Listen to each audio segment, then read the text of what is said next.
本人承诺，对于在本游戏过程中产生的任何伤害，包括死亡、后遗症、精神障碍等在内，本人放弃一切索赔权利，不向主办方追究任何责任。赌上屏幕前的观众，游戏走起。结果笔记还没晾干，啪叽一滩血糊了上来，不偏不倚，刚好把签名处抹成了杰米。谁他妈是杰米？算了，懒得琢磨，先莽再说。就是如此的狂野。进入游戏，对面的小狼人正是另一位玩家芬恩，他说道：“你醒了，有嘎达，红豆你有嘎达。”没问题，不要怕，先冷静下来，深呼吸。我也和你一样紧张的不行了，游戏终于要开始了呢。我谢谢他临终关怀式的关心。随后一道纸条贴了出来，上面写的是游戏规则。这里有 A 到 F 共计6个胶囊，2个人需要顺序轮流吞下。胶囊里装着毒药，吞下胶囊之后，毒素会在服用者的身体内积累，累积到致死量的人就会死亡。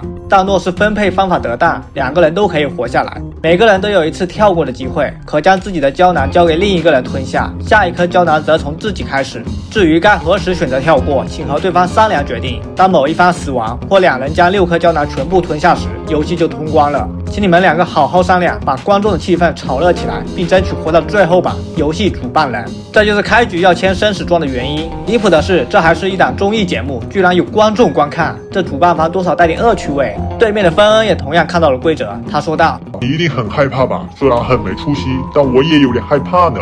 但毕竟这是为了能还上你借的钱。”哦豁，信息量来了，合着我们俩认识，还背着债。芬恩是舍命陪君子来的，这关系怎么着也是拜把子级别的交情。紧接着，芬恩小声说道：“我知道一个必胜的方法，所以我希望你能照我说的做。你愿意相信我吗？”说实话，在生死面前还真不好决定要不要相信他人，而且芬恩又怎么知道每颗胶囊的剂量呢？但我思考了一下前面芬恩说的话，他是为了我们主角能还上钱而参加的这场游戏。明知山有虎，偏向虎山行。他说的必胜法想必也是有些门路第一。游戏开始，胶囊先从我开始发放。第1颗，芬恩再次强调必胜法，没问题，放心磕，小先磕为敬。磕完后，我感觉到从手指间开始，我的体温开始慢慢退去，耳道深处唯独心跳声被莫名的放大，不过暂时还没问题。接下来轮到芬恩，他也很果断的把 B 胶囊吞了下去，但芬恩的表情开始变得抽搐，像是刚咬到一整颗柠檬。我忙问怎么了，芬恩仿佛根本没听见，表情非但没收住，反而愈发狂野起来，嘴角的弧度直奔惊悚片而去。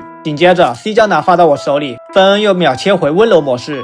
没问题，可以吃，相信我。但前面那个表情出来后，谁还敢相信啊？但对面似乎能猜到我的想法一般，随之向我道歉，说不应该和我发火，一不小心乱了阵脚，没吓到你吧？末了还附赠一句温馨提示，要小心哦，杰米。玩到这，我有点看不懂啊！温柔、发癫、道歉、警告，一套连招下来，行云流水，比川剧变脸还丝滑。我到底是该相信他呢，还是得小心他呢？这俩词放一块，逻辑上根本没法兼容啊！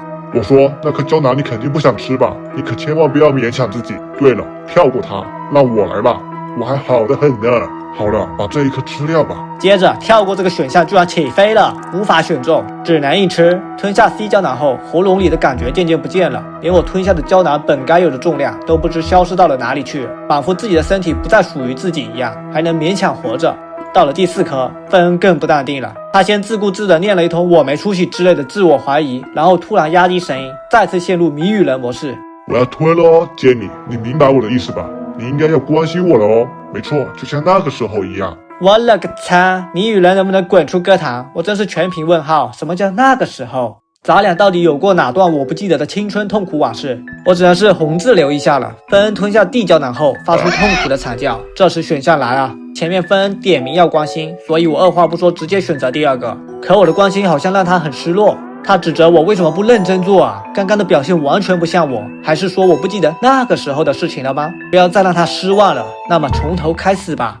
好家伙，真就字面意义的从头开始，游戏直接 Ctrl 加 Z 读档重来。回档之后，我正准备按上一轮的剧本再来一遍，结果芬恩的台词居然变了，他的开场白最后补了一句重量级信息。对了，参加这个游戏其实是你的主意哦。紧接着第2拳，那个必胜法也是你教给我的。第3拳收尾。你可别告诉我你连这都不记得了。那我还告诉你，现在这个脑子比格式化之后的 U 盘还干净，啥也不记得。最后还提醒我别再搞错了哦。我只能说我尽量，好吧。重新开始嗑药。这次我想跟第一次不一样，选择直接跳过 A 胶囊，可跳过这选项又起飞了。针对系统钦定，这药我们必须得嗑。轮到芬恩，他这次依旧果断地吞下 B 胶囊。选项这次也发生了变化，我选择他的反应过于夸张。芬恩听后直接怒了。再次强调要跟那个时候一样，又是那个时候。我好像有点明白了，可能我们之前有参加过这场游戏，我们现在做的每个选项得跟那个时候一样才行，必须得复刻那个时候的剧本。只要选错，我们就得一直从头开始，直到选对为止。经过多次循环，我终于把那个时候的剧本给盘包浆了。第一颗 A 胶囊我们正常吃下没什么问题，第二颗 B 胶囊芬恩正常吃下也没什么问题，只不过我们这次选项不能再跟上一次一样吐槽他了，这里要关心他，选没问题吗？芬恩瞬间激动。对了，这就对了，就是这样，只要你想做就能做得到嘛。C 胶囊踢了上来，跟之前一样，芬恩先是假惺惺的说让我跳过，然后又小声让我吞掉。我先选择跳过，芬恩就会进入复读机模式。按照必胜法来，按照必胜法来，按照必胜法来，按照必胜法来。这里必须先选跳过，再选吃下，每一步都不能错，毕竟我们是要还原那个时候的剧本。到了第4颗 D 胶囊，芬恩一而再再而三的确认。Jamie， 我可以相信你吧，也可以相信你的必胜法吧。我告诉他没问题，相信我。然后芬恩又分了。Jamie， 红豆你赛过的，简直和那个时候的你一模一样啊！发完癫之后，芬恩吞下了 D 胶囊，紧接着和一周目一样发出杀猪般的惨叫。不管这惨叫是演技派还是体验派，我都得按剧本走，老老实实选关心选项。果然，芬恩又兴奋了。太棒了，太棒了 ，Jamie， 你最棒了！此时我们都已各服了2颗胶囊，体内已是一间小型化工厂，气氛也紧张了起来。芬恩这会倒是先怂了，他想停止这场游戏。他很害怕失去我，他说欠的钱总是有别的办法，只要人还活着。说的好有道理，我竟无法反驳。可问题是，E胶囊已经端上来了，大哥，我们还没商量出一个所以然，芬恩突然来了句：彩排结束。我你妹的！弄了半天，这不是正式开始，搞得我每次神经兮兮的。芬恩对我的彩排表示高度赞赏，并宣布接下来才是正式开场。不过不用慌，只要和刚才做的一样的事就稳了。这回是真的开始了哈！开局台词基本复刻彩排，唯独结尾加了一段深情独白。只要是为了你，我什么都愿意做，因为你是我最真爱的人。当你向我提起这件事时，其实我差点就对你起疑心了，但是我已经不会再踌躇了。不管发生什么事情，我都会相信那个温柔的你哦。虽然我早就知道芬恩和主角2人关系不一般，但没想到是恋人关系。A 胶囊顺利吞下 ，B 胶囊芬恩吞下，我按剧本关心他 ，C 胶囊先跳过再吞掉 ，D 胶囊照旧，一套行云流水，非常丝滑。终于到了 E 胶囊，彩排很咖的地方，芬恩这回应该也是真慌了，他说道：如果吃下这颗 E 胶囊，我们之中的某一方一定会死掉的，所谓的必胜法也一定是骗人的，我们2个一定是被骗了啊。那么 Jamie， 把那颗跳过给我吧，我一定会保护你的，然后我们2个人一起活下去，一起回家吧。他的嘴唇在动，似乎想告诉我些什么，似乎是说把那颗药吃掉。可就在我准备吃下 E 胶囊时，芬恩此时却很纠结。果然还是不行啊，我实在是做不到。话音落下，芬恩把 E 胶囊夺了过去，他说他会把这颗胶囊吃下去，就像那个时候一样。然后陷入一段回忆，回忆中同样是到 E 胶囊，芬恩怀疑所谓的必胜法根本就是假的，可杰米却急了。你在说什么啊，芬恩？现在可是只剩2颗胶囊啊，没问题的，必胜法是绝对可靠的，拜托了，求求你相信我吧。在杰米的诱导下，芬恩吃下了 E 胶囊，那是不是说那时芬恩并没有死？现在的芬恩是来报仇的，可真到这时候又狠不下心，于是把 E 胶囊抢了回去。就在芬恩准备吃下 E 胶囊时，选项来了，一个是竹子，一个是沉默。我选择了竹子，可芬恩却感到意外，他觉得我不是这样的人啊，这是不可能的。不是我们之前口碑这么差的吗？紧接着芬恩悠悠地说：毕竟我已经死了嘛。啊？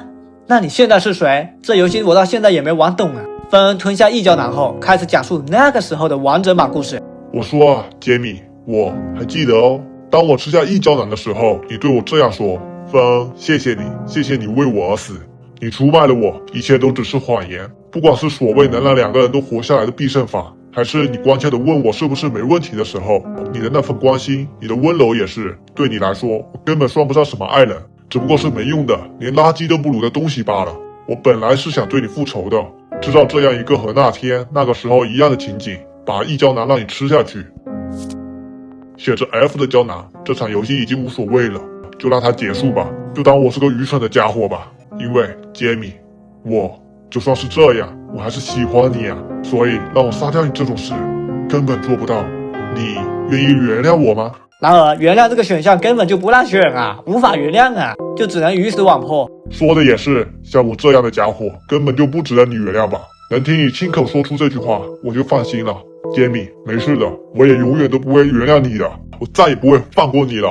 你看，杰米，你知道这是什么吗？你在这上面签字了吧？你自己写了，即使死了也没关系，对吧？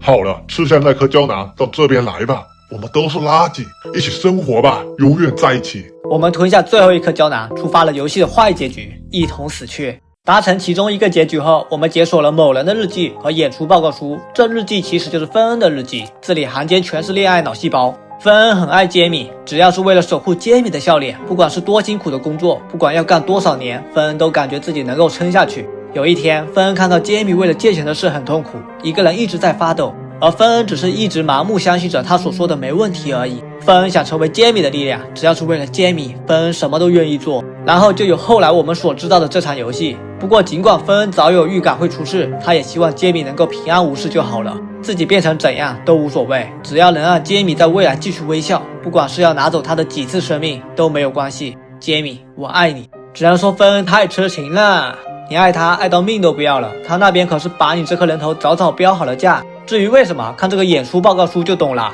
112号组合，芬恩、杰米。演出结果，由于服用胶囊 E， 参演者 A 芬恩确认死亡，存活下来的参演者 B 杰米获得胜利。主办方的干预，在演出开始前，通过向杰米展示完整剧本，透露了所有胶囊的完整信息。杰米通过语言诱导芬恩，确保其服用胶囊 E 的必胜法，按照计划成功执行。落幕时 ，VIP 观众对杰米失去恋人的悲叹给予了最高评价。他用颤抖的双手抱住爱人的遗骸，大声喊出爱意的一幕，让剧烈的情绪宣泄笼罩了全场。演出结束后，杰米迅速要求对其支付剩余的奖金，也当场同意了芬恩尸体处理的相关事宜。所以真相大白了，什么必胜法，什么两个人一起活下去，全是剧本。杰米早跟节目组穿一条裤子。芬恩从头到尾就是个行走的奖金兑换券。但你说芬恩他傻吗？他日记里明明写了早有预感会出事，他不是傻，他是明明猜到了结局，还闭着眼往火坑里跳。恋爱脑误终生啊，朋友们，活着不好吗？活着才有无限可能。不过故事还没完，如果我们在最后一幕死盯着原谅这个选项点，是能点到的。可在他眼里，杰米的口碑已经烂到地心了。他以为我在开玩笑，甚至在自责。如果自己再可靠一点，我就不用把希望寄托在这场游戏上。是他不好，是他亲手把我推上了叛徒的座位。至于我会原谅他这件事，打死他都不相信。他说我根本不是杰米，真正的杰米是不会原谅他的，因为对杰米来说，别提什么原谅了，甚至没有活下去的价值，只是没用的垃圾而已。可我却在他残酷的对待下，居然会选择原谅，这不是他所了解的杰米。然后他喊出了我的真名平前奏，他谢了我，说遇到我真是太好了。F 胶囊也被他拿走，临走前他认认真真跟我道了一声别，达成好结局。最后我只想说，恋爱脑毁终生啊！我们下一期视频再见，拜拜。